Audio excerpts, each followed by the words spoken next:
आम्ही या ठिकाणी मुंबईच्या आमदारांनी मुंबईच्या रेडी रेकनर दरबद्दल या ठिकाणी काही प्रश्न उपस्थित केले होते. एक दुरुस्ती विधेयक आलं होतं आणि त्या विधेयकावरती बोलताना मी हे सगळे प्रश्न या ठिकाणी महसूलच्या दुरुस्ती विधेयकावरती बोलताना प्रश्न उपस्थित केले होते आणि त्यावेळेला मंत्री महोदयांनी आश्वासन दिलं होतं की जसं आम्ही अधिवेशन संपलं की या विषयाच्या अनुषंगाने ज्या ज्या आमदारांनी प्रश्न विचारले त्यांची एक संयुक्त बैठक घेतली जाईल. त्या अनुषंगाने आज या ठिकाणी बैठक घेतली होती. आजच्या या बैठकीमध्ये आम्ही लोकांनी ही नाराजी तर व्यक्त केलेली आहे की आम्ही या मुंबईचे जे रेडी रेकनर दर आहेत याच्यामध्ये खूप तफावत आहे आणि ते तफावतीवरती चर्चा किंवा त्या तफावत आहे त्याच्यावरती काय मार्ग काढण्याच्या ऐवजी आमच्याकडून ज्या काही पूर्वी सूचना घेतल्या त्या सगळ्या बाजूला ठेवून पुन्हा त्याच्यात 3.25% मुंबईचा रेडी रेकनर दर वाढवला आहे आणि त्यामुळे याच्यामध्ये मुंबईतील सर्वसाधारण नागरिक भरडला जातोय. मुंबई शहरामध्ये आता मोकळ्या जागा नाहीत, नवीन रिडेव्हलपमेंटच त्या ठिकाणी होत आहेत.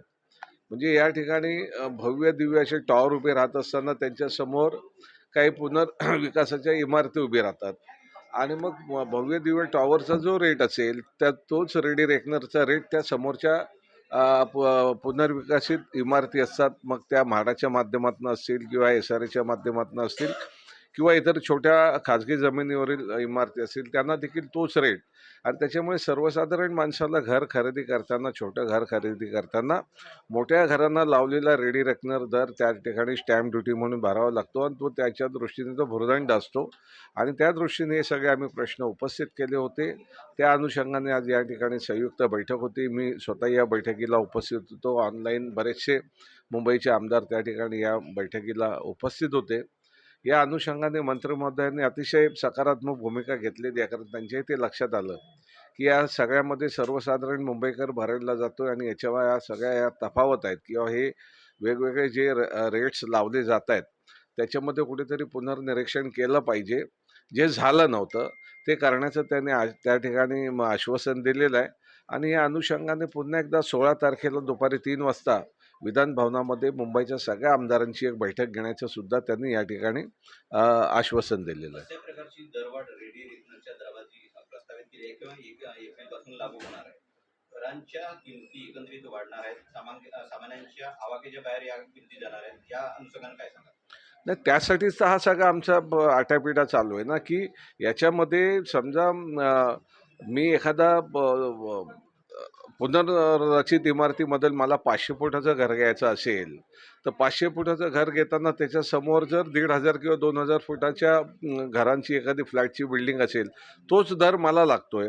मग याच्यामध्ये कुठेतरी या ठिकाणी पुनर्निरीक्षण व्हायला पाहिजे. हा सगळा आमच्यावर अन्याय होतो दूर व्हायला पाहिजे. आम्हाला परवडणार कसं? जर घर घ्यायलाच आम्हाला परवडणार नाही तर त्याच्यानंतर पुन्हा या ठिकाणी स्टॅम्प ड्युटी त्या दराने भरायची आणि परत हे सगळं भरून अलीकडच्या काळामध्ये या सगळ्या ज्या तफावती आहेत त्याच्या अनुषंगाने इन्कम टॅक्स कडून पण काही लोकांना नोटीस प्राप्त झालेली आहेत की ह्या सगळ्या याच्यामध्ये तुम्ही हे सगळे भरल्यानंतर ते दाखवलं नाही वगैरे या सगळ्या गोष्टी आल्या त्या नोटिसीच्या दरम्याने. म्हणजे मुंबईतल्या सर्व जो छोट्या घरात राहायला जातो किंवा ज्याला छोटं घर परवडते त्याला ती स्टॅम्प ड्युटी परवडत नाही. त्यामुळे या ठिकाणी घर घेण्याचं स्वप्न देखील त्याचं अपूर्व राहते. त्या दृष्टीने आता मोठ्या प्रमाणावरती जागृती व्हायला पाहिजे, मोठ्या प्रमाणावरती चर्चा व्हायला पाहिजे आणि मोठ्या प्रमाणावर शासनाने या ठिकाणी आम्हाला दिलासा दिला पाहिजे. कारण शेवटी रेव्हेन्यू किंवा फार मोठं इन्कम सोर्स म्हणून शासनाने पाहिलं तर आमच्यासारखे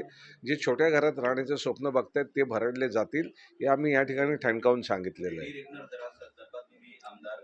सर्व आमदार सामान्यांच्या प्रश्नांना वाचा फोडत आहेत. महसूल मंत्र्यांनी किंवा शासनाने ही दरवाढ रेडी रेकनरच्या संदर्भात जर मागे घेतली नाही तर शिवसेना युबीटी गट किंवा पक्ष काही आंदोलन हातात घेणार आहे.